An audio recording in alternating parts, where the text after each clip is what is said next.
Bonjour, c'est Anaïs Guyot, j'espère que vous allez bien. Je suis sophrologue consultante et j'interviens en entreprise pour replacer l'humain au cœur de l'organisation en outillant notamment les hommes et les femmes qui la composent à savoir gérer leur stress et leurs émotions en totale autonomie. En cette période un petit peu particulière de pandémie et de confinement en France, j'ai échangé avec plusieurs personnes qui m'ont fait part d'incertitudes, de déficit d'attention et de sentiments de vigilance, voire d'hypervigilance en permanence.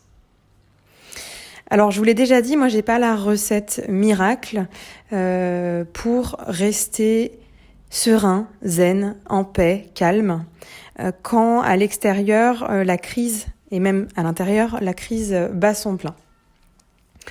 La seule chose que je peux vous dire et qui est quelque chose de très important qui m'a énormément aidé et qui m'aide aussi toujours énormément aujourd'hui, c'est que je vous invite à faire ce que vous aimez, ce pourquoi vous êtes bon en dehors de cette crise, quelles que soient les conditions. Qu'est-ce que vous savez faire le mieux ? Qu'est-ce que vous maîtrisez le plus dans vos compétences et qu'est-ce que, en même temps, vous adorez faire et qui est facile à transmettre, à faire autour de vous.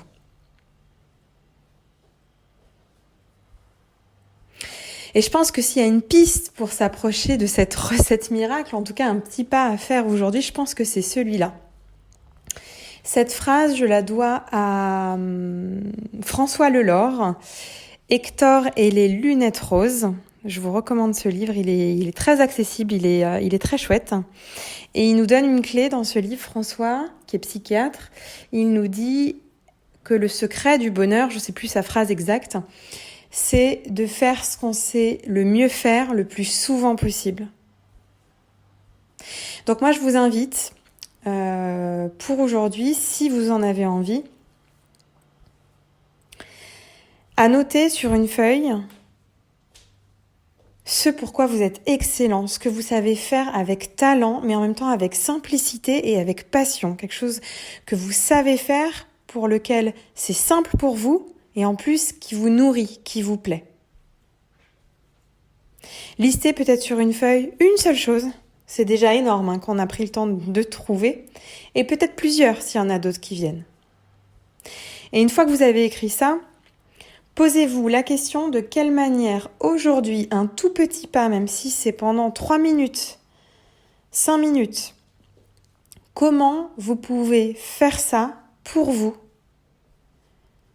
Et pourquoi pas en même temps le diffuser, le transmettre à quelques personnes autour de vous pour continuer à faire ce que vous aimez faire, ce pourquoi vous êtes bon et continuer à le faire le plus souvent possible. On est tous déboussolés aujourd'hui avec cette crise que nous traversons et nous sommes nombreux à chercher comment contribuer, comment je peux aider. Il y a plein de métiers qui aujourd'hui sont à l'arrêt et c'est un sentiment extrêmement dérangeant de se dire, effectivement, quand il y a une crise, je ne suis peut-être pas médecin, infirmière, caissier, facteur, routier. J'ai peut-être pas un métier qui n'est pas arrêté pendant la crise et donc un métier, on va dire, indispensable, ce qui tourne encore aujourd'hui. Mais ce que je peux faire, si je veux me sentir mieux et si je veux contribuer, c'est continuer envers et contre tout à faire ce pourquoi je suis bon, qui fait sens et qui m'anime et le faire le plus souvent possible, vraiment. Je vous invite à le faire 3 minutes, 5 minutes aujourd'hui. Et pourquoi pas, demain, vous reposer la question de comment vous pouvez refaire ça d'une autre manière, le transmettre à quelqu'un d'autre peut-être. Posez-vous la question, est-ce que vous avez envie peut-être de prendre goût à ça ? Je vous prends 2 exemples qui sont venus à moi aujourd'hui. Une amie très chère qui est maintenant sophrologue et qui est une ancienne aide-soignante en réanimation. Et quand nous avons échangé ensemble aujourd'hui, elle m'a expliqué que depuis le début de la pandémie, elle a recontacté son ancien employeur et elle est actuellement en service de réanimation en tant qu'aide-soignante. parce que elle sait faire. C'est son expérience, c'est son expertise, c'est sa compétence. Donc elle est exactement à l'endroit où elle est douée. Et c'est à cet endroit-là que ça fait sens pour elle et qu'elle apporte le plus.